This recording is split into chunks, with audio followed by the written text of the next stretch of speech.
ശ്രീമദ് ഭാഗവതം. ഇന്ന് നമ്മൾ നോക്കുന്നത് 14-ാമത്തെ അധ്യായമാണ്. ദ്വാരകയിൽ നിന്നുള്ള അർജുനന്റെ വരവ്. കൃഷ്ണൻ തിരിച്ചു പോകുമ്പോൾ അർജുനനും കൂടെ പോയിരുന്നുവല്ലോ. അപ്പോൾ കുറെ കാലമായിട്ട്, കുറച്ച് മാസങ്ങളായി അർജുനൻ പോയിട്ട്. അപ്പോൾ ഇനിയുള്ള സംഭവങ്ങളാണ് പറയാൻ പോകുന്നത്. ഒന്നിൽ സൂതൻ പറയുകയാണ്, ബന്ധുക്കളെ കാണാനുള്ള ആഗ്രഹത്താലും ശ്രീകൃഷ്ണന്റെ പ്രവർത്തികൾ, അല്ലെങ്കിൽ അവിടെ എങ്ങനെയാണ് പ്രവർത്തികൾ എന്ന് അറിയുവാനുള്ള ആഗ്രഹത്താലും ദ്വാരകയിലേക്ക് പോയ അർജുനൻ പല മാസങ്ങൾ കഴിഞ്ഞിട്ടും തിരിച്ചു വരായികയാൽ യുധിഷ്ഠിരന്റെ ഭയങ്കരമായ ദുർനിമിത്തങ്ങളെല്ലാം അനുഭവപ്പെടാൻ തുടങ്ങി. കാരണം കുറേ മാസങ്ങളായി, പക്ഷെ അർജുനൻ വരുന്നില്ല. അപ്പോൾ ധർമ്മപുത്രർക്ക് അല്ലെ യുധിഷ്ഠിരന് വളരെയധികം സംശയങ്ങളുണ്ടായി. ആ സമയത്ത് അദ്ദേഹം കുറെ ദുർനിമിത്തങ്ങളും കാണുകയാണ്. അപ്പം ആ ദുർനിമിത്തങ്ങളെ പറ്റിയുള്ള വിവരങ്ങളാണ് ഇവിടെ, ഒരു വിവരണമാണ് ഇവിടെ പറയാൻ പോകുന്നത്. ഈ ദുർനിമിത്തം എന്നത് ജ്യോതിഷത്തിന് പ്രധാനപ്പെട്ട ഒരു കാര്യമാണ്. അതായത് നിമിത്തം എന്ന് പറയുന്നത് അപ്രതീക്ഷിതമായിട്ടുള്ള ചില സംഭവവികാസങ്ങൾ നടക്കുമ്പോൾ, ഈ ലോകത്തിൽ നടക്കുന്ന എല്ലാ സംഭവവികാസങ്ങളും ഗ്രഹങ്ങളുടെ ചലനം മൂലമാണ്. ഗ്രഹങ്ങളുടെ പ്രത്യേക ക്രമത്തിലാണ് ചലിക്കുന്നത്, അതറിയാലോ. ഭൂമി സൂര്യനെ ചുറ്റുമ്പോൾ ഋതുക്കൾ ഉണ്ടാകും, അതൊരു ക്രമത്തിലാണ്. ഉഷ്ണം ഉണ്ടാകും, ഉഷ്ണകാലം ഉണ്ടാകും, തണുപ്പ് കാലം, മഴക്കാലം, ഇതെല്ലാം ഒരു ക്രമത്തിലാണ് വരുന്നത്. അല്ല തോന്നുന്ന മാതിരിയല്ല, ആ ചുറ്റുന്ന ക്രമം അനുസരിച്ച്. അപ്പം അതിനനുസരിച്ചുള്ള മാറ്റങ്ങളെല്ലാം ഉണ്ടാകും. മഴ പെയ്യുമ്പോൾ മഴ ചിലപ്പോൾ കൂടിയും കുറഞ്ഞല്ലേ ഇരിക്കും, അതൊരു നിമിത്തമല്ല. പക്ഷെ ചില സംഭവങ്ങൾ, നിമിത്തങ്ങൾ എന്ന് പറയുന്നത് സാധാരണയിൽ നിന്നും കവിഞ്ഞുള്ള ചില സംഭവവികാസങ്ങളാണ്. അത്തരം സംഭവവികാസങ്ങൾക്ക് ജ്യോതിഷത്തിൽ വലിയ പ്രാധാന്യമുണ്ട്. കാരണം ലോകത്തിലെ എല്ലാ കാര്യങ്ങളും ഗ്രഹങ്ങളുടെ ചലനവുമായിട്ടാണ് ബന്ധപ്പെട്ട് കിടക്കുന്നത്. ഇപ്പം ചില സമയങ്ങളിൽ ദേശത്തെ അല്ലെ രാജ്യത്തെ അല്ലെ ലോകത്തെ മാറ്റിമറിക്കുന്ന ചില സംഭവങ്ങൾ ഉണ്ടാകുമ്പോൾ ആ ഗ്രഹങ്ങളിലൂടെയാണ് അത് സ്വാധീനിക്കുന്നത്. അത് സാധാരണയുള്ളൊരു പ്രക്രിയയല്ല. ഇപ്പം ഗ്രഹങ്ങളൊരു പ്രത്യേക സ്ഥാനത്തേക്ക് വരുമ്പോൾ കാലം എന്ത് ചെയ്യും? ലോകത്തിൽ വലിയ മാറ്റങ്ങൾ വരുത്തുമ്പോൾ ആ മാറ്റങ്ങൾ ആരെയല്ല, ആ ഗ്രഹത്തിൻ്റെ ഒരു പ്രത്യേക സ്വാധീനം വരികയാണ്. അപ്പോൾ അത് പ്രകൃതിയിലും കുറേ മാറ്റങ്ങൾ സൃഷ്ടിക്കും, ജനങ്ങളിലും മാറ്റം സൃഷ്ടിക്കും, ഭരണത്തിലും മാറ്റം സൃഷ്ടിക്കും, എല്ലാം ലോകത്തെ ജീവജാലങ്ങളിലും മാറ്റം സംഭവിക്കും. അപ്പം ഒരു പ്രത്യേക തരത്തിൽ ലോകത്തിൽ ചില സംഭവങ്ങളെല്ലാം ദൃശ്യമാകും. അതാണ് നിമിത്തം എന്ന് പറയുന്നത്. നമുക്കറിയാം, കുറച്ച് കാലമായിട്ട് നമ്മളിപ്പോൾ 3-ാം ലോകമഹായുദ്ധത്തിൻ്റെ അകത്താണ് എന്ന് ഇടക്കിടയ്ക്ക് ഞാൻ പറയുന്നുണ്ട്. ആ സംഭവങ്ങൾക്ക് എല്ലാവരും തന്നെ, ഞാൻ ലോകമഹായുദ്ധത്തിൻ്റെ കാര്യം പറയാൻ തുടങ്ങിയിട്ട് എല്ലാവരും പറയാൻ തുടങ്ങിയത് തന്നെയാണ്. അത് തന്നെയേ ഞാനും പറയുന്നുള്ളൂ. കാരണം ന്യൂക്ലിയർ ബോംബ് പൊട്ടിക്കുക എന്നുള്ളതെല്ലാം ഇന്നത്തെ സംഭവങ്ങളുടെ അടിസ്ഥാനത്തിൽ. പക്ഷെ അതെപ്പോഴാണ് തുടങ്ങിയത്? ആ ഒരു സാമ്പത്തിക മാന്ദ്യം ഉണ്ടായ ആ കാലഘട്ടം തുടങ്ങിയിട്ടാണ്. അന്നു മുതലാണ് ഈ ഒരു അവസ്ഥയിലേക്ക് മാറിയിരിക്കുന്നത്. അങ്ങനെ മാറുമ്പോൾ അതിൻ്റെ കൂട്ടത്തിൽ നമ്മൾ ചില സംഭവങ്ങളും അപ്രതീക്ഷിതമായ ദുർനിമിത്തങ്ങളും കാണുന്നുണ്ട്. കൊറോണ വന്ന ആ സമയത്താണ് എന്തെല്ലാം തരം പ്രകൃതിക്ഷോഭങ്ങളാണ്, കാലാവസ്ഥയിൽ എന്തെല്ലാം തരം മാറ്റങ്ങളാണ് കാണുന്നത്. ഒന്നും സാധാരണ നിലയിലുള്ളതല്ല. അങ്ങനെയാണ്, അതിലൂടെയാണ് ഈ യുദ്ധം പൊട്ടിപ്പുറപ്പെട്ടത്. അതൊരു 3-ാം ലോകമഹായുദ്ധത്തിൻ്റെ വക്കിലെത്തി നിൽക്കുന്നതാണ്. അതുമായിട്ട് ബന്ധപ്പെട്ടുകൊണ്ട് തന്നെ പ്രളയത്തിന് സമാനമായ വെള്ളപ്പൊക്കങ്ങൾ ഇപ്പോൾ നടക്കുന്ന അമേരിക്കയിലെ സംഭവവികാസം തന്നെ നോക്കിക്കോളൂ. ഒരു ട്രംപ് വരാൻ പോകുന്നു, അതിന് വലിയ ഇഷ്യൂ ആയിട്ട് മാറുകയാണ്. സാധാരണ നിലയിൽ ഒരു രാജ്യത്ത് ഇലക്ഷൻ കഴിയും, ഒരു ഭരണപക്ഷം വരും, പ്രതിപക്ഷം വരും, ഇങ്ങനെ മാറി മാറി. പക്ഷേ ഈ ട്രംപ് വരുന്ന സമയത്ത് തന്നെയുള്ള ഒരു കോലാഹലങ്ങളൊന്ന് ശ്രദ്ധിച്ചു നോക്കി. എല്ലാവരും ഒരു പ്രത്യേക തരത്തിലാണ് അത് വീക്ഷിക്കുന്നത്. അത് മാത്രമല്ല, അമേരിക്കയിലെ ഭരണം ഏറ്റെടുക്കാൻ പോകുമ്പോൾ എന്താ സംഭവിക്കുന്നത്? കാട്ടുതീ. മാധ്യമങ്ങളിൽ ഇപ്പം അതിനെപ്പറ്റിയാണ് പറയുന്നത്. വേറെ സ്ഥലത്ത് വെള്ളം കയറിക്കൊണ്ടിരിക്കുന്നു. അപ്പം ഇതെല്ലാം ദുർനിമിത്തങ്ങളാണ്. ഇത് തുടങ്ങിയിട്ട് കുറച്ചു കാലമായി. നമ്മളും ഇന്നൊരു 3-4 ലോകമഹായുദ്ധത്തിൻ്റെ വക്കിൽ എത്തി നിൽക്കുകയാണ്.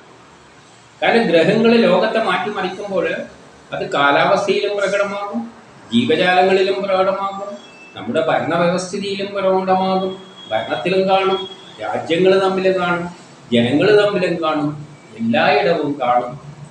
കാരണം ഒരു മാറ്റുവരുത്തിയിൽ മാത്രമല്ല.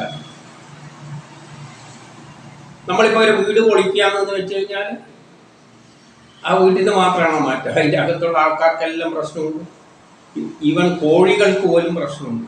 വീട് പൊളിക്കുമ്പോൾ കോഴികളെയും പശുക്കളെയും എല്ലാം എന്ത് വന്നു അതിനനുസരിച്ച് സ്വാധീനിക്കുന്നുണ്ട്. അതുപോലെ പ്രകൃതിയിലുണ്ടാകുന്ന ഈ അത്യപൂർവമായ ഇത്തരം നിമിത്തങ്ങളെ വലിയ പ്രാധാന്യമുണ്ട്. അത് നമ്മൾ ഇന്നും കണ്ടുകൊണ്ടിരിക്കുകയാണ്. അമേരിക്കയിലുള്ള ആ അഗ്നിയെല്ലാം നമ്മൾ കണ്ടുകൊണ്ടാണ് ഈ പ്രോഗ്രാമും അപ്ലോഡ് ചെയ്യുന്നത്. അതെല്ലാം തന്നെയാണ് ഇവിടെ പറയാൻ പോകുന്നത്. നമ്മളും പറയുമ്പോഴെല്ലാം മഹാഭാരത യുദ്ധത്തെ 3-4 ലോകമഹായുദ്ധമായിട്ട് ബന്ധിപ്പിച്ചുകൊണ്ടാണ് പോകുന്നത്. പ്രളയത്തിലെ കാലം, ലോകം പ്രളയത്തിലേക്ക് പോകുന്ന കാര്യങ്ങൾ അടക്കം പറയുന്നുണ്ട്. ഇനിയും വരാൻ പോകുന്നത് പ്രളയമാണെന്നെല്ലാം പറഞ്ഞിട്ടുണ്ട്. അവിടെ കുറച്ച് അങ്ങോട്ടായിട്ടാണ്.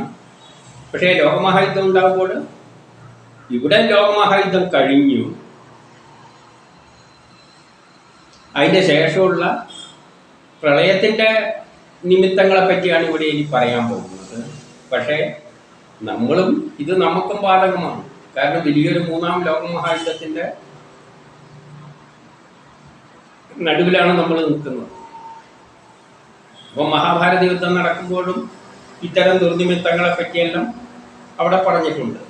അപ്പോൾ ദുർനിമിത്തങ്ങൾ കാണുമ്പോൾ, ഇവിടെ ഇനി പറയാൻ പോകുന്ന സംഭവവികാസങ്ങൾ കാണുമ്പോൾ നമ്മളും മനസ്സിലായിക്കൊള്ളണം, നമ്മളും ഇങ്ങനെ ഒരു ദുർനിമിത്തങ്ങൾ അനുഭവിച്ചു കൊണ്ടിരിക്കുന്ന ഒരു കാലഘട്ടത്തിലൂടെയാണ് മുന്നോട്ടേക്ക് പോകുന്നത്.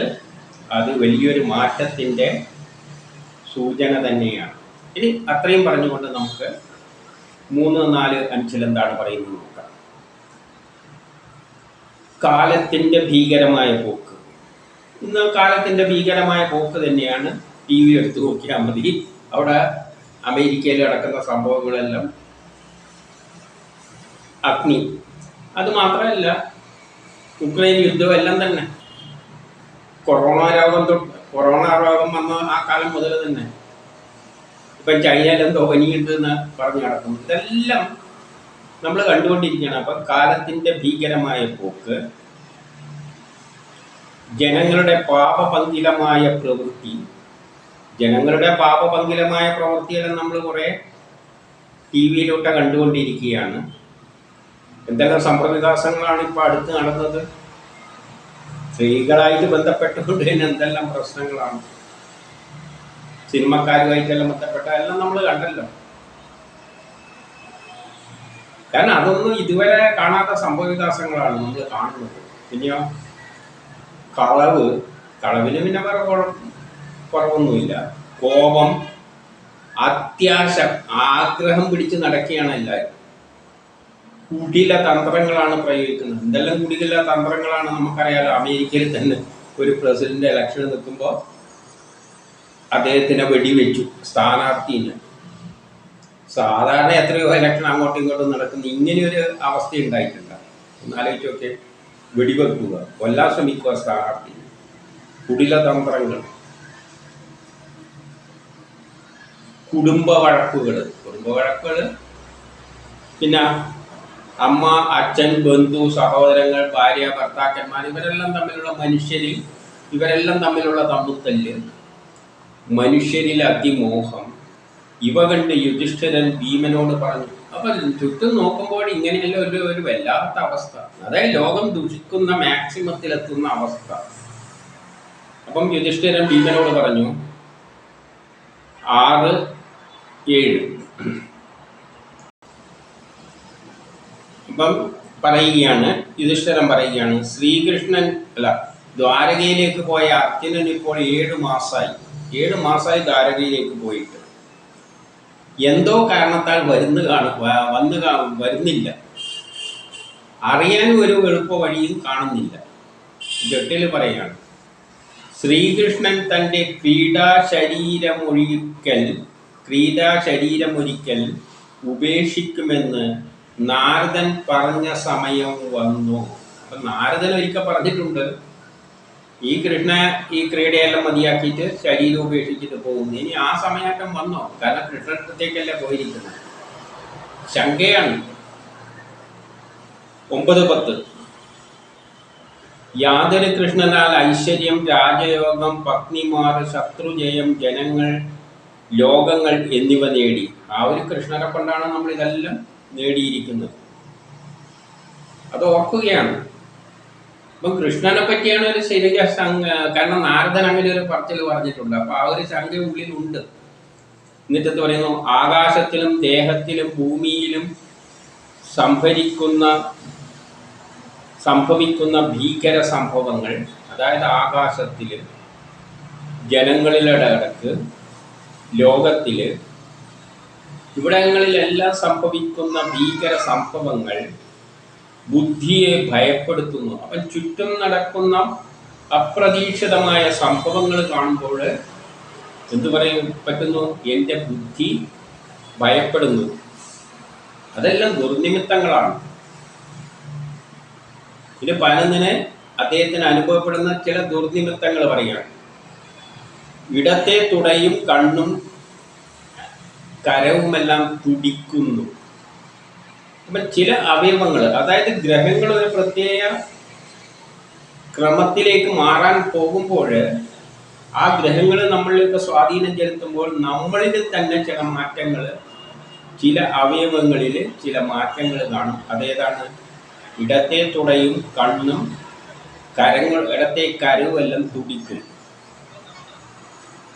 ഇതെല്ലാം കാണുമ്പോൾ മനസ്സിനെ നടുക്കുന്നു.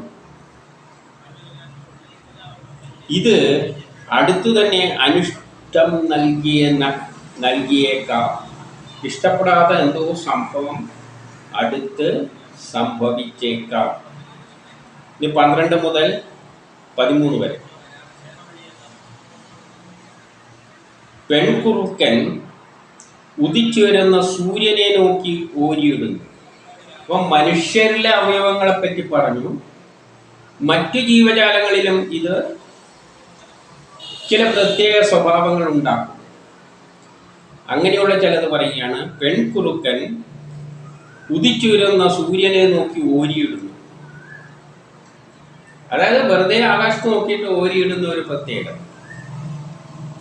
നായ എന്നെ നോക്കിക്കൊണ്ട് തന്നെ ഭയമൊന്നുമില്ലാതെ ഇങ്ങനെ ഓരിയിടുന്നു. എന്നെ നോക്കി പട്ടി എന്തെല്ലോ മുരളുകയാണ്. ഉത്തമ മൃഗങ്ങൾ എൻ്റെ ഇടത്തുവശത്തോടു കൂടി ക്രോസ് ചെയ്തു പോകുന്നു.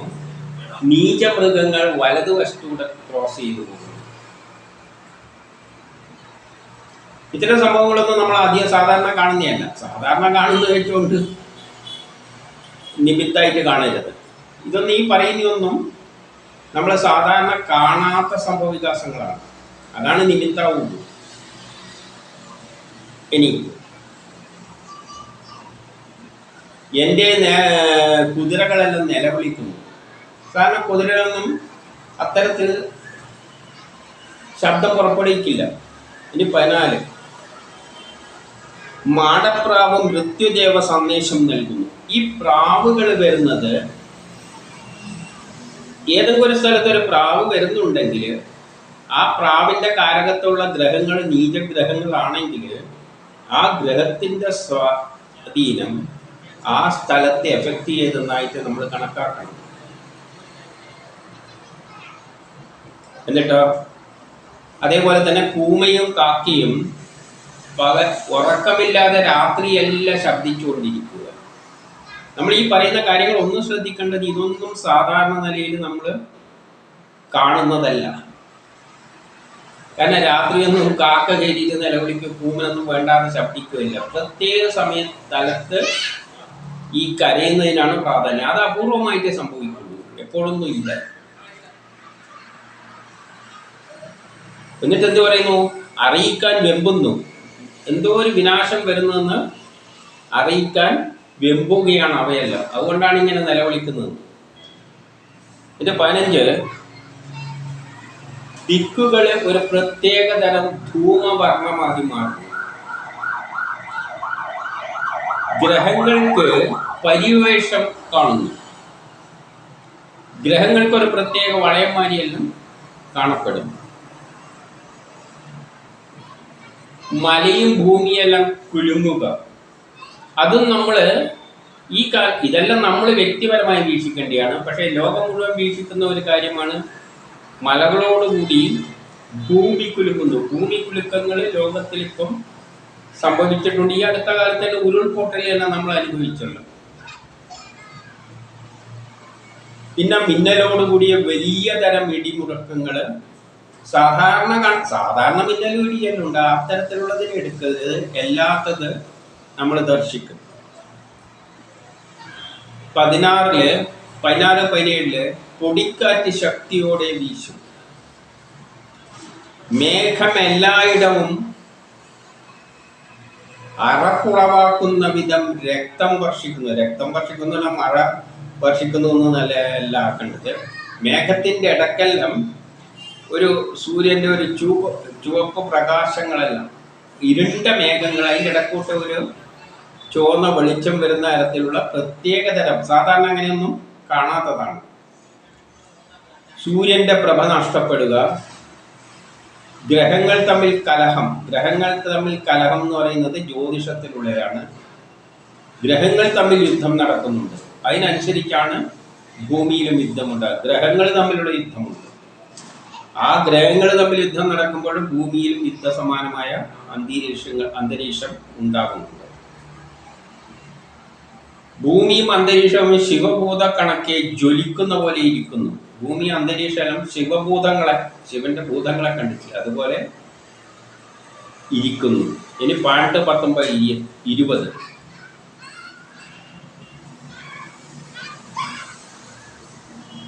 നദി, തടാകം, മനസ്സ് മുതലാവ ക്ഷോഭിക്കുക. എപ്പോഴും മനസ്സിനൊരു അസ്വസ്ഥ്യം, വല്ലാത്ത ക്ഷോഭം ഉണ്ടാവുക. തടാകങ്ങൾ, നദികളെല്ലാം ക്ഷോഭിച്ച് കിടക്കുന്ന അവസ്ഥ.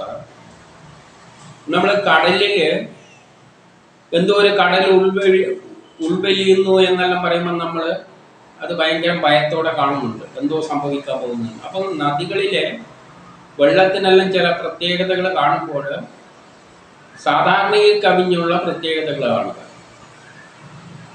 നെയ് കൊണ്ട് കത്തിക്കുമ്പോൾ തീ എരിയാതിരിക്കുക. നെയ് വിളക്കെല്ലാം കത്തിക്കുമ്പോൾ ചിലപ്പോൾ തീ പിടിക്കാത്ത തരത്തിലുള്ള അവസ്ഥ. പശുക്കിടങ്ങൾ മുല കുടിക്കാതിരിക്കുക. തള്ള പാല് ചുരത്താതിരിക്കുക. പശുക്കള് കരഞ്ഞുകൊണ്ട് നിലവിളിക്കുക. പ്രതിമകളെ കരയുന്ന പോലെ തോന്നുക. പ്രതിമകൾ വിയർക്കുക. അതായത് സാധാരണ കാണുന്ന ബിംബങ്ങളിലെല്ലാം വിയർപ്പ് പൊടിയില്ല. അതായത് അന്തരീക്ഷത്തിന്റെ ഹ്യൂമിഡിറ്റി എല്ലായിട്ട് ബന്ധപ്പെട്ട കാര്യങ്ങളാണ്. എല്ലാ പ്രതിമക്ക് ജീവനുള്ളത് കൊണ്ട് ഒന്നുമല്ല. അന്തരീക്ഷത്തിലുള്ള കാലാവസ്ഥയിലുള്ള വ്യതിയാനം ഉണ്ടാകുമ്പോൾ ഈ പ്രതിമകളിലെല്ലാം വെള്ളം പറ്റിപ്പൊടുക്കുന്ന മാതിരി കാണും. അത്രയേ ഉള്ളൂ. എല്ലാം അല്ലാതെ ജീവനുള്ള പ്രതിമക്ക് വേർക്കുന്ന കാര്യത്തിലൊന്നും അതിനെ കാണരുത്. ഈ പ്രദേശങ്ങൾ എന്തെല്ലാമോ ദോഷങ്ങൾ, ഓരോ പ്രദേശത്തിൽ, ഈ പ്രദേശങ്ങളിലെല്ലാം എന്തെല്ലാമോ ദോഷങ്ങൾ കാണുക. ലോകത്തില് ഈ പറഞ്ഞതിനെല്ലാം പുറമെ അപ്രതീക്ഷിതമായ എന്തെല്ലോ സംഭവങ്ങൾ കാണുക. നടക്കാത്ത പല സംഭവങ്ങളും നടക്കുന്നതായിട്ട് കാണുക. അപ്പൊ ഇതെല്ലാം നമ്മൾ മനസ്സിലാക്കേണ്ടത് ഗ്രഹങ്ങള് ഭൂമിയിൽ എന്തോ സ്വാധീനം ചെലുത്താൻ പോകുന്നുണ്ട്. അത് രാഷ്ട്രത്തിനും വലിയ ദോഷങ്ങൾ ചെയ്യും, മനുഷ്യർക്കും ദോഷം ചെയ്യാം. എന്നിട്ട് 21 ഇത് കൃഷ്ണനോട് വേർപിരിഞ്ഞതിനാൽ സൗഭാഗ്യം നഷ്ടപ്പെട്ടതായി ഞാൻ കരുതുന്നു. അപ്പോൾ ഇതെന്തുണ്ട്? കൃഷ്ണൻ എന്ന കാലമുള്ള നല്ലൊരു കാലഘട്ടമായിരുന്നു കൃഷ്ണന്റെ കാലഘട്ടം. എല്ലാം സുഭിക്ഷമായി ആക്കി വെച്ചു. അപ്പൊ ആ നല്ലൊരു കാലഘട്ടം കഴിഞ്ഞു. കൃഷ്ണൻ കഴിഞ്ഞപ്പോൾ കൃഷ്ണന്റെ അഭാവമാണ് സൂചിപ്പിക്കുന്നത് എന്നാണ് പറയുന്നത്. അതായത് ആ കാലഘട്ടം കഴിഞ്ഞു. ഒരു നല്ലൊരു ലോകം ഉണ്ടാക്കുന്ന കാലഘട്ടം കഴിഞ്ഞു. അതാണ് കൃഷ്ണന്റെ വേർപാട് എന്നതുകൊണ്ട് ഉദ്ദേശിക്കുന്നത്. അതുകൊണ്ട് കൃഷ്ണന്റെ വേർപാടായിട്ട് കാണണം. കാരണം നല്ലൊരു കാലം കഴിഞ്ഞു. ആ കാലത്തെയാണ് കൃഷ്ണനായിട്ട് ചിത്രീകരിച്ചത്. അപ്പം നല്ല കാലം കഴിയാൻ പോവുക. അതിൻ്റെ ലക്ഷണങ്ങളാണ് ഭൂമിയിൽ മുഴുവൻ കാണാൻ പോകുന്നത്. അത് ജനങ്ങളിലും എഫക്റ്റ് ചെയ്യും. 22 ഇത്തരത്തിൽ ആ രാജാവ് ചിന്തിച്ചു പറഞ്ഞുകൊണ്ടിരിക്കെ, ഇങ്ങനെ ഓരോന്ന് ഭീമനോട് പറഞ്ഞുകൊണ്ടിരിക്കെ അർജുനൻ ദ്വാരകയിൽ നിന്നും അവിടെ തിരിച്ചെത്തി. അപ്പോഴാണ് അർജുനനും അവിടെ ദ്വാരകയിൽ നിന്ന് തിരിച്ചെത്തുന്നത്. ഇനി 23, 24. അപ്പോൾ അർജുനൻ വന്നപ്പോൾ എന്ത് ചെയ്തു? ധർമ്മപുത്രരുടെ കാൽക്കലങ്ങ് വീണു. ധർമ്മപുത്രരുടെ കാൽക്കൽ വീണിട്ട് നമസ്കരിച്ചു. പക്ഷേ മുമ്പത്തെ പോലെ ഒന്നുമില്ല. എല്ലാത്ത ഭാഗം പോലെ മുമ്പുള്ള മാതിരിയൊന്നുമല്ല അർജുനന്റെ അവസ്ഥ. പരവശനാണ്. മുഖം താഴ്ത്തിയിട്ടാണ് നിൽക്കുന്നത്. കണ്ണിൽ നിന്ന് കുറച്ച് വെള്ളമെല്ലാം വരുന്നുണ്ടോ എന്നൊരു സംശയം ഉണ്ട്. ആർക്ക്? ധർമ്മപുത്രർക്ക്. കാന്തിയാവുന്നവനായ അവൻ്റെ ആ നല്ല കാന്തിയുള്ള വ്യക്തിത്വമുള്ളൊരു വ്യക്തിയല്ലേ. പക്ഷെ കാന്തിയെല്ലാം പോയ മാതിരി. അങ്ങനെയുള്ള അനുജനെ കണ്ടിട്ട് നാരദൻ പറഞ്ഞ വാക്കുകളാണ് അദ്ദേഹത്തിന് ഓർമ്മ വന്നത്. നാരദൻ എന്ത് പറഞ്ഞിട്ട്? കൃഷ്ണൻ പോകുമ്പോൾ അടുത്ത് തന്നെ ദേഹം പടിഞ്ഞിട്ട് പോകുന്നു. അത് ഓർത്തുകൊണ്ടാണ് ചോദിച്ചത്. പക്ഷെ അങ്ങനെ ചോദിക്കില്ല. അതൊരിക്കലും നമുക്ക് ദുഃഖം ഉണ്ടാകുന്ന വിഷയം ചോദിക്കില്ല. നമ്മൾ എന്താണോ മോശമായി കാണുന്നത് ആ വിഷയം ചോദിക്കാതെ വേറെ വല്ലതും ചോദിച്ചിട്ട് ഇനി അതിനായിട്ടായിപ്പോയാൽ രക്ഷപ്പെട്ടല്ലേ, ഇതെന്ന് രക്ഷപ്പെടാം. അതുകൊണ്ട് നമ്മളാഗ്രഹം എന്താണ്? ഇത് മാത്രമാകരുത്, വേറെ എന്തെങ്കിലും ആയിക്കോട്ടെ. അതുകൊണ്ട് അങ്ങേന്ന് തുടങ്ങി മറ്റുള്ള കാര്യങ്ങളെല്ലാം തിരക്കുന്നത്. എന്താണ് തിരക്കുന്നത്? 25, 26, 27. ദ്വാരകയിൽ നമ്മുടെ സ്വജനങ്ങളായ മധുക്കളും ഭോജകന്മാരും ദശഹന്മാരും അർഹന്മാരുമെല്ലാം സുഖം തന്നെയല്ലേ? ദ്വാരകയിലുള്ള എല്ലാവർക്കും നമ്മളെ വേണ്ടപ്പെട്ടവർക്കെല്ലാം സുഖം തന്നെയില്ലേ?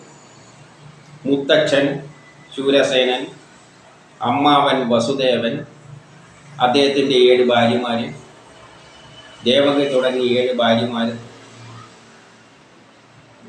സഹോദരിമാരും അവരുടെ മിത്രങ്ങളും ഭാര്യമാരും എല്ലാം സുഖം തന്നെയല്ലേ? അപ്പം ദൂരെയുള്ള ആൾക്കാരുടെ സുഖമാണ് അന്വേഷിക്കുന്നത്. അതിൽ ഏതെങ്കിലും അങ്ങേർക്കുന്നത് പറ്റിയെന്ന് പറഞ്ഞു കഴിഞ്ഞാൽ കുറച്ചെങ്കിലും ആശ്വാസമായി. കൃഷ്ണന് പറ്റിയില്ലല്ലോ. കൃഷ്ണൻ്റെ ചോദിക്കുന്നില്ല. അത് ചോദിക്കാനൊരു ധൈര്യമില്ല. വേറെ എന്തൊക്കെ ആയിപ്പോണേന്നുള്ള പ്രതീക്ഷയിലാണ്. നമുക്കെല്ലാം ഉള്ള കാര്യം തന്നെ. നമ്മളും എന്താണോ ഭയക്കുന്നത് അതിൻ്റെ അടുത്തേക്ക് ചോദ്യം പോവില്ല. ബാക്കിയെല്ലാം ഇല്ല. അതിലേതെങ്കിലും ആയിപ്പോയാൽ മതിയായിരുന്നു. എന്നിട്ട് 28 ആ അസത്തായവന് ഉണ്ടായ പുത്രനുണ്ടായിരുന്ന ഉഗ്രസേനൻ ജീവിച്ചിരിക്കുന്നുണ്ടോ? അക്രൂരൻ, ജയന്തൻ മുതലാവരെല്ലാം സുഖമായിട്ടിരിക്കുന്നു. 28, 23 വരെ 29 വരെ ശത്രുഘ്നനും ബലരാമനും പ്രത്യുഘ്നൻ മൂലാവരെല്ലാം സുഖമായിരിക്കുന്നു. എല്ലാവരുടെയും പേര് എടുത്തു വെച്ചുകൊണ്ട് പറയുന്നതാണ്. അതിൽ വലിയ പ്രാധാന്യമൊന്നും കൊടുക്കണ്ട. അവിടെ എല്ലാവരും ഉണ്ടല്ലോ, അവരെ എടുത്ത് ചോദിച്ചെന്ന് പറഞ്ഞാൽ മതി. പക്ഷേ ഇവിടെ എല്ലാ പേരും എടുത്തിട്ട് പറയുകയാണ്. 30 മുതൽ 33 വരെ സാംബവനും ഋഷഭൻ, ഉദ്ധവർ, നന്ദൻ, യാദവരിൽ മറ്റാരെല്ലാം ഉണ്ടോ അവരെല്ലാം സുഖമായിരിക്കുന്നു. അവിടെയെല്ലാം യാദവരാണല്ലോ. അവരെല്ലാം അതിലാരെങ്കിലും വിട്ടുപോയിട്ടുണ്ട്? അവർക്കെല്ലാം സുഖം തന്നെയാണോ? അവരെല്ലാം നമ്മളെ പറ്റി തിരക്കുന്നുണ്ടോ? ഈ യാദവരെല്ലാം നമ്മളെ പറ്റിയെല്ലാം തിരക്കിയോ? കാരണം അങ്ങനെ എന്തെങ്കിലും കേൾക്കേണ്ടത്. അവിടെ എന്തെങ്കിലും പ്രശ്നമുണ്ടോ നീ അറിയണ്ടോ? അല്ലാതെ കൃഷ്ണനിൽ ഇന്നും സ്പർശിച്ചില്ല. പക്ഷെ മനസ്സിലെന്താണ് ചിന്തിച്ചിരുന്നത്? നാരദൻ പറഞ്ഞ കൃഷ്ണനെ പറ്റിയുള്ള കാര്യം മനസ്സിൽ വെച്ചുകൊണ്ട് ചോദിക്കുന്നത് വേറെ കാര്യങ്ങളാണ്. 34 മുതൽ 35. ഭക്തവത്സനം ഷഡ്ഗുണ സമ്പൂർണനുമായ ശ്രീകൃഷ്ണൻ ദ്വാരകയിലെ സുധർമ്മ എന്ന ദേവസഭയിൽ സുഹൃത്തുക്കളോടുകൂടി സൗഖ്യമായി വാഴുന്നു. ഇപ്പോഴാണ് കൃഷ്ണനെ പറ്റി ചോദിക്കുന്നത്. എങ്ങനെയാണ് കൃഷ്ണനെ പറ്റിയല്ല, അദ്ദേഹത്തിൻ്റെ ആ രാജ്യസഭയിൽ അദ്ദേഹം എല്ലാവരോടൊത്തും സുഖമായിട്ട് ഇരിക്കുകയാണോ? യദുവംശമാകുന്ന സമുദ്രത്തിൽ ആദിശേഷമൂർത്തിയായ ബലരാമനോടുകൂടി, യദുവംശമായ വംശത്തിൻ്റെ സമുദ്രത്തിൽ ആദിശേഷമൂർത്തിയായ ബലരാമനോടുകൂടി അവതാരം ചെയ്ത ആ ആദിപുരുഷനായ ശ്രീകൃഷ്ണൻ ലോകങ്ങളുടെ മംഗളത്തിനും ക്ഷേമത്തിനും നന്മയ്ക്കും വേണ്ടി വാഴുകയാണ്. അതായത് അദ്ദേഹത്തിൻ്റെ ലോകത്തിൻ്റെ നന്മയ്ക്ക് വേണ്ടി, ആ വംശത്തിൻ്റെ എല്ലാം നന്മയ്ക്ക്, ലോകത്തിൻ്റെ നന്മയ്ക്ക് വേണ്ടി അദ്ദേഹം ഇങ്ങനെ വാഴുകയാണ്. വാഴുന്നുണ്ടോയെന്ന് ചോദിച്ചിട്ടില്ല, വാഴുകയാണ്. ഇനി 36. യാതൊരു ഭഗവാന്റെ ഭുജദണ്ഡത്താൽ പരിരക്ഷിതമായ ആ രാജധാനിയെ, അപ്പം ആ രാജധാനി അദ്ദേഹത്തിൻ്റെ ഭുജദണ്ഡത്ത്, അദ്ദേഹത്തിൻ്റെ ആ ഒരു കഴിവിനാലാണ് ആ രാജധാനി ശോഭിച്ചു കിടക്കുന്നത്, സംരക്ഷിച്ച് കിടക്കപ്പെടുന്നത്. ആ യാദവരന്മാരെ ഏതുപോലെയാ ഉള്ളത്? മഹാവിഷ്ണുവിൻ്റെ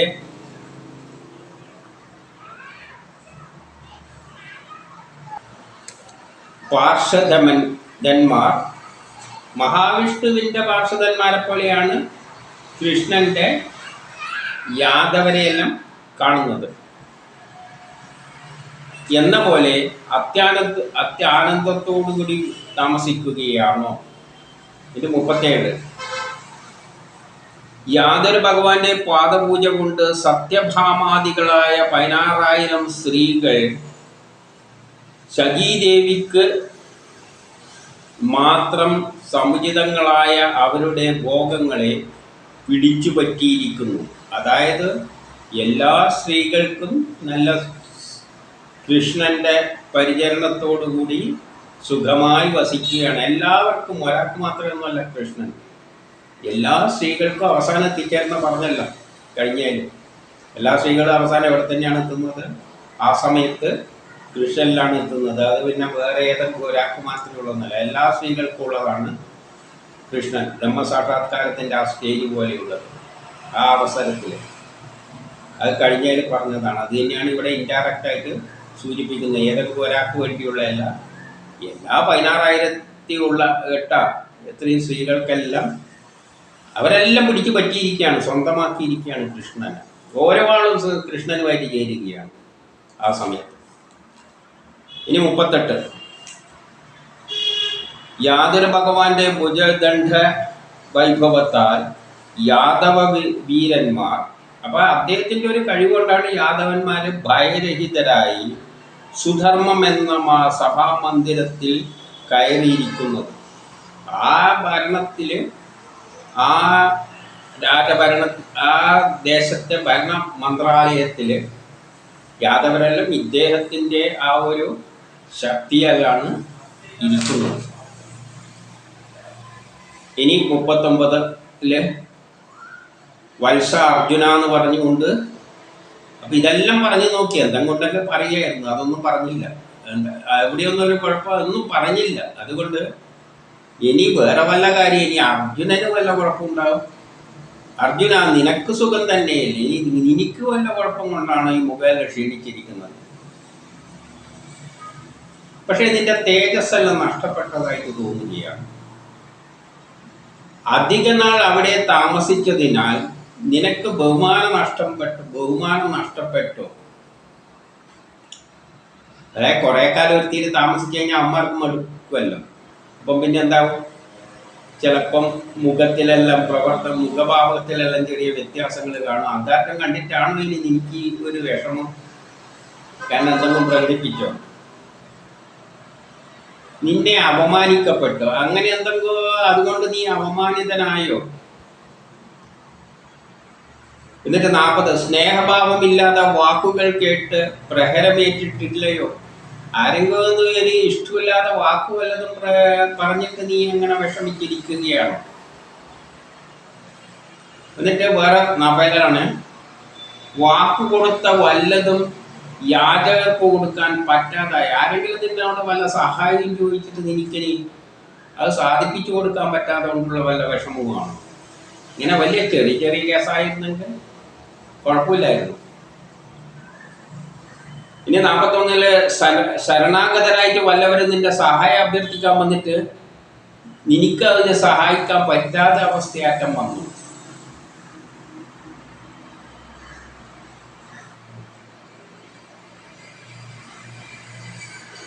അതായത് വല്ല ബ്രാഹ്മണരെയും കുട്ടികളെയും പശുവിനെയും പിന്നെ സ്ത്രീകളെയും എന്നിവരെയെല്ലാം വയസ്സന്മാരെയെല്ലാം നിനക്ക് സംരക്ഷിക്കാൻ പറ്റാതെയായോ. എന്തെങ്കിലും ആരെങ്കിലും സംരക്ഷിക്കാൻ പറ്റാതെ നിനക്ക് വിഷമം ഉണ്ടായതോ. കാരണം എനിക്ക് ഇങ്ങനത്തെ വിഷയത്തിലല്ല, കാരണം അത്ര ഇതല്ലേ ഞാൻ വേറെ എല്ലാവരെയും സംരക്ഷിക്കുന്നതെന്ന്. പക്ഷെ ആർക്കും ഒന്നും ചെയ്യാൻ പറ്റാത്ത ഒരവസ്ഥ വന്നുപോയി, മനുഷ്യന്റെ കാര്യമല്ലേ. അതുകൊണ്ട് വല്ല വിഷമവുമാണ്. ഇനി നീ പ്രാപിക്കാൻ പാടില്ലാത്ത വല്ല സ്ത്രീകളെയായിട്ടും പ്രാപിച്ചോ, അങ്ങനെ ഒരു സംശയം വന്നു. ഇനി അങ്ങനെ വല്ലതും ഉണ്ടായി, അതെല്ലാം പ്രാപിക്കേണ്ടതായ സ്ത്രീകളെ എന്തെങ്കിലും കാരണം കൊണ്ട് അവളുടെ എന്തെങ്കിലും കാര്യം കൊണ്ട് നിനക്ക് പ്രാപിക്കാൻ പറ്റാതെ വന്നു, അങ്ങനെയും ആകാം.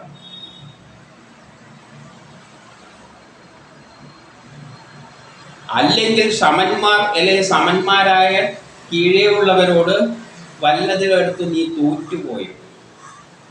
സമന്മാരേ ഉള്ളൂ, അല്ലാതെ അതിൻ്റെ മുകളിൽ ഇനി ആരും ഉണ്ടാവാൻ വഴിയില്ല. കാരണം അർജുനനെക്കാട്ടി മുകളിലുള്ള ആരുമില്ല. ഇനിയിപ്പോൾ അത് സമന്മാരോ പോലെയുള്ളതോ അല്ലെങ്കിൽ സമന്മാരിൽ നിന്നും താഴെയുള്ള വല്ലവരോടും നീ തോറ്റോ, അങ്ങനെ വല്ലതും സംഭവിച്ചോ.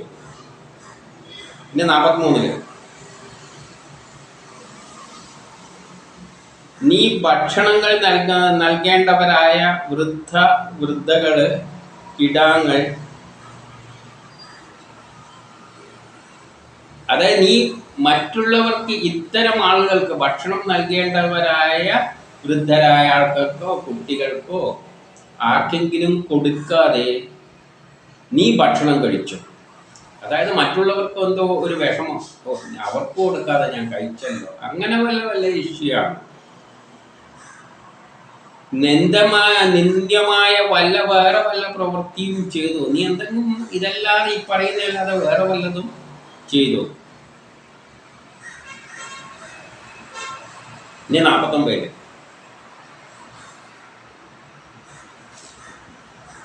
എപ്പോഴും പ്രിയങ്കരനായി സ്വന്തം അന്തരംഗം തന്നെയായി കഴിയുന്ന കൃഷ്ണനോട് വേർപിരിഞ്ഞ ഞാൻ, അതായത് ഈ ധർമ്മപുത്രർ എപ്പോഴും പ്രിയങ്കരനായിട്ടുള്ളതാണ്. പിന്നെയോ സ്വന്തം അന്തരംഗ എപ്പോഴും കൃഷ്ണനോടൊത്താണ്. ആർക്ക്? ധർമ്മപുത്രർ. അതായത് എനിക്കെപ്പോഴും കൃഷ്ണനോട് അത്രയും അടുപ്പാണ്. കൃഷ്ണനോട് ചേർന്ന് നിൽക്കുന്നതായ ഞാൻ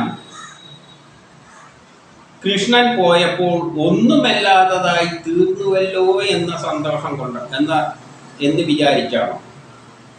അതായത് എൻ്റെ കൂടെയായിരുന്നു കൃഷ്ണൻ്റെ കൂടെയായിരുന്നല്ലോ ഇത്ര കാലം.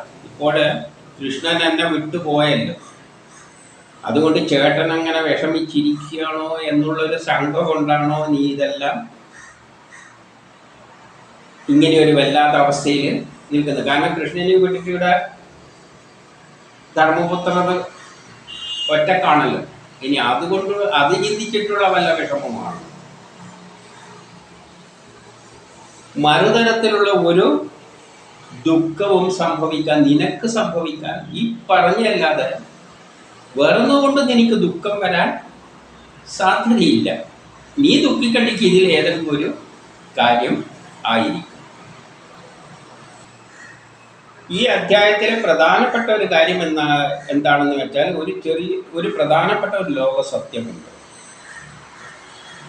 ഗ്രഹങ്ങളാണ് ഈ ഗ്രഹങ്ങളുടെ ചലനം അനുസരിച്ചാണ് ഈ ലോകം മുഴുവൻ ചലിക്കുന്നത്. അപ്പോൾ ആ ഗ്രഹങ്ങൾ എന്തെങ്കിലും മാറ്റം ലോകത്തിൽ വരുത്താൻ ഉദ്ദേശിക്കുകയാണെങ്കിൽ എന്താണ് മാറ്റങ്ങൾ? ഹൃദയുഗം, ത്രേതായുഗം, ദ്വാപരയുഗം, കലിയുഗം ഇങ്ങനെ പുരോഗമിച്ചു പോവുകയാണ്.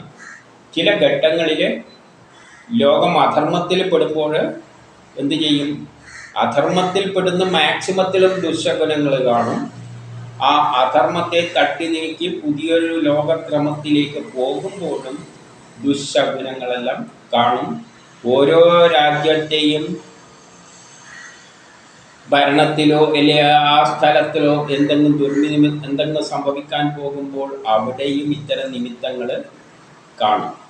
അപ്പോൾ ആ ഗ്രഹങ്ങൾ ഒരു മാറ്റം വരുത്തുമ്പോൾ അത് ലോകത്തിന് എഫക്റ്റ് ചെയ്യുകയാണെങ്കിൽ അത് മനുഷ്യരുടെ സ്വഭാവത്തെ സ്വാധീനിക്കും. മുൻകൂട്ടിയിട്ട് ലക്ഷണമാണത്. മനുഷ്യരുടെ സ്വഭാവത്തിൽ പ്രത്യേകതകൾ കാണും. കള്ളന്മാർ ദുഷിച്ചവരെല്ലായിട്ട് മാറുമ്പോൾ അത് കൃഷ്ണൻ തന്നെ പറഞ്ഞിട്ടുണ്ട്, ലോകം അധർമ്മം പെരുകുമ്പോഴാണ് ഞാൻ വരിക. ഭരണം തലതിരിഞ്ഞു കഴിഞ്ഞാൽ ജനങ്ങളും എന്തായിരിക്കും? ജനങ്ങളിൽ ഈ സ്വഭാവങ്ങളെല്ലാം പ്രകടമാകാൻ തുടങ്ങും. ഭരണം ശരിയല്ലെങ്കിൽ നാട്ടിലുള്ള ജനങ്ങളിലും ഇങ്ങനത്തെ ദുഷിച്ച പ്രവണതകളെല്ലാം കാണാൻ തുടങ്ങും. അതേപോലെ തന്നെ അത് മൃഗങ്ങളിലും പക്ഷികളിലും ചെടികളിലും എല്ലാം അത് പ്രകടമാകും. അതേപോലെ തന്നെ ഭൂകമ്പങ്ങൾ, നടക്കാൻ പാടില്ലാത്ത തരത്തിലുള്ള സംഭവവികാസങ്ങൾ, പകർച്ചവ്യാധികൾ, ഇതെല്ലാം നാട്ടിൽ പ്രത്യക്ഷപ്പെടും. അതെല്ലാം ഒരു മാറ്റത്തിൻ്റെ സൂചനയാണ്. അതിന് ചില ഉദാഹരണങ്ങൾ പറഞ്ഞു തന്നേ ഉള്ളൂ. ഈ പറഞ്ഞ ഉദാഹരണങ്ങളെല്ലാം ചുരുക്കി ഇങ്ങനെ ചിന്തിച്ചാൽ മതി.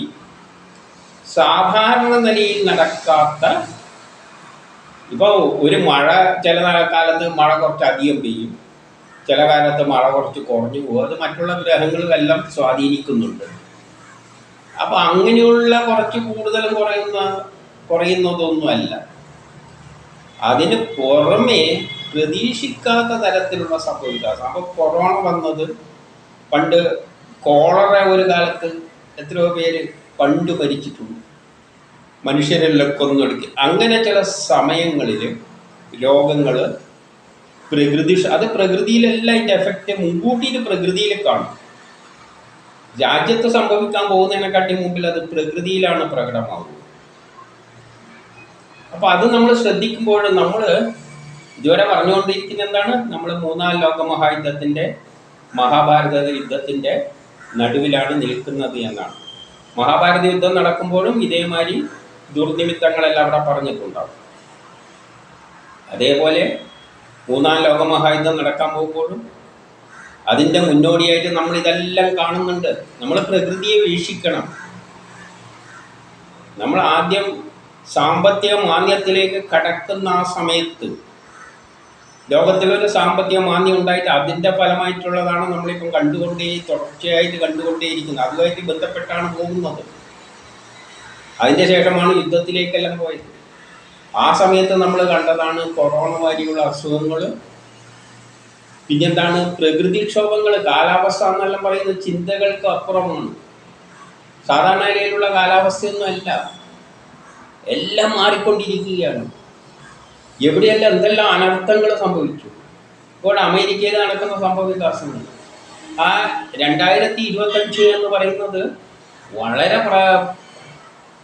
2025 ആദ്യ ഭാഗം വളരെ മോശമായിട്ട് തന്നെയാണ് കാണുന്നത്. അതിൻ്റെ തുടക്കം തന്നെ നമ്മൾ കാണുകയാണ്. എന്ത്? അമേരിക്കയിൽ നടക്കുന്ന സംഭവങ്ങൾ. ആ ട്രംപ് ഭരണം ഏൽക്കുമ്പോൾ തന്നെ ലോകം മുഴുവൻ ആ ട്രംപിനെ എങ്ങനെ, ഒരു വിഭാഗം ട്രംപ് കയറുന്നതിന് എങ്ങനെയെല്ലാം തടയിടാമെന്ന് നോക്കിയാണ്. ഇതൊന്നും സാധാരണ നിലയിലുള്ള സംഭവങ്ങളല്ല. എത്ര രാജ്യങ്ങളിൽ ഇലക്ഷൻ നടക്കുന്നു, ഒരു പാർട്ടി പോകുന്നു, വേറൊരു പാർട്ടി വരുന്നു, അതങ്ങനെ ചടങ്ങ് വഴി നടക്കുകയാണ്. പക്ഷെ ഇതല്ല. ട്രംപിൻ്റെ മാറ്റം അങ്ങനെയുള്ളൊരു മാറ്റമായിട്ടല്ല ലോകം കാണുന്നത്. അതാണ് ദുർനിമിത്തങ്ങൾ. ആ ജാനുവരി 20 മുമ്പിലാണ് ലോകത്തിൽ എന്തെല്ലാം ട്രംപിന് പ്രശ്നങ്ങളുണ്ടാകുന്ന തരത്തിൽ കാര്യങ്ങൾ നടത്തുകയാണ്. റഷ്യയെ കയറിയിട്ട് അടിക്കാൻ സമ്മതം കൊടുത്തിരിക്കുകയാണ്. അതുവരെ കൊടുത്തിട്ടില്ല. ഇപ്പോൾ അടിച്ചു കഴിഞ്ഞാൽ ട്രംപിന് ഒരു താല്പര്യമുണ്ട് ഈ റഷ്യയായിട്ടെല്ലാം ഒന്ന് ഒതുക്കി തീർക്കണമെന്ന്. അങ്ങനെ ഒതുക്കേണ്ടത് വെച്ചിട്ടാണ് എന്ത് ചെയ്യുന്നത്? ഉക്രൈനോട് അടിക്കാൻ പറഞ്ഞു. ഇപ്പൊ റഷ്യ ന്യൂക്ലിയർ ഒരടി ഉണ്ടായാൽ അമേരിക്കയായിട്ട് അടി ഉണ്ടായി കഴിഞ്ഞാൽ പിന്നെ ആര് നടത്തിക്കൊള്ളട്ടെ? ആ ട്രംപ് അതും കൊണ്ട് നടക്കട്ടെ, അങ്ങനെ തീർക്കണ്ട എന്നുള്ള നിലയിലാണ്. അപ്പൊ ഇതെല്ലാം എന്തുകൊണ്ടാണ് സംഭവം? ഈ ഒരു ട്രംപിന്റെ ഭരണവുമായിട്ട്, ട്രംപിന്റെ ഒരു ഭരണം ഏറ്റെടുക്കുന്നതുമായിട്ട് ബന്ധപ്പെട്ടുകൊണ്ടാണ് ലോകത്തിലെ ഈ സംഭവ വികാസങ്ങൾ നടക്കുന്നത്.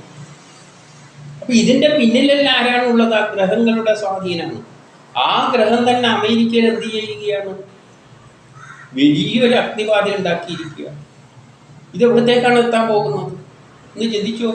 അത് 2025 ആദ്യ ഭാഗം എന്ന് പറയുന്നത് അടുത്തു തന്നെ ഈ ദുർനിമിത്തങ്ങൾ എന്ന് പറഞ്ഞാൽ ഗ്രഹങ്ങൾ ആക്ട് ചെയ്ത് കഴിഞ്ഞു.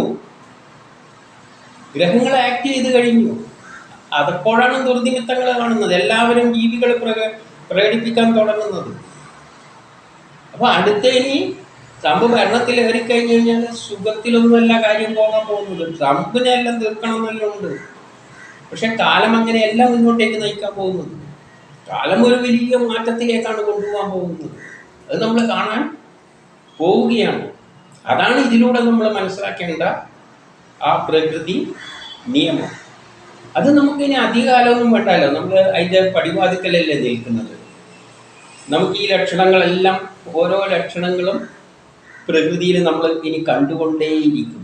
അതിൻ്റെ കൂട്ടത്തിൽ ലോകത്തിൽ നടക്കുന്ന ആ സംഭവങ്ങളും നമ്മൾ കണ്ടുകൊണ്ടേ ഇരിക്കും. പക്ഷെ ഇവിടെയുള്ളത് കൃഷ്ണൻ കാലം വിട്ടുപോകുന്ന ആ പ്രളയമെല്ലാം വരുന്നതിൻ്റെ അടുപ്പിച്ച ഒരു സാഹചര്യമാണ്. പക്ഷെ നമ്മളിപ്പോൾ കടന്നു പോകുന്നത് മഹാഭാരത യുദ്ധം അല്ലെ 3ാം ലോകമഹായുദ്ധത്തിൻ്റെ നടുവിലൂടെയാണ്. അത് നമുക്ക് കാണാൻ പോവുകയാണ്. ആ സംഭവങ്ങളെല്ലാം നടക്കുമ്പോൾ നമ്മൾ ഈ മഹാഭാരത കഥയായിട്ട് ഒന്ന് ചേർത്ത് വെച്ച് നമുക്ക് നോക്കാവുന്നതേ ഉള്ളൂ. അപ്പം മനസ്സിലാവും എന്താണ് ഈ എഴുതി വെച്ചിരിക്കുന്നത്, ഇതെങ്ങനെയാണ് കാലം പോകുന്നത്. അതൊരു കമ്പ്യൂട്ടർമാര് പ്ലാൻ ചെയ്ത് വെച്ചിരിക്കും. ഇങ്ങനെ മനുഷ്യരിങ്ങനെ ഈ ഘട്ടങ്ങളെല്ലാം കടന്നുകൊണ്ട് പോയേ പറ്റും.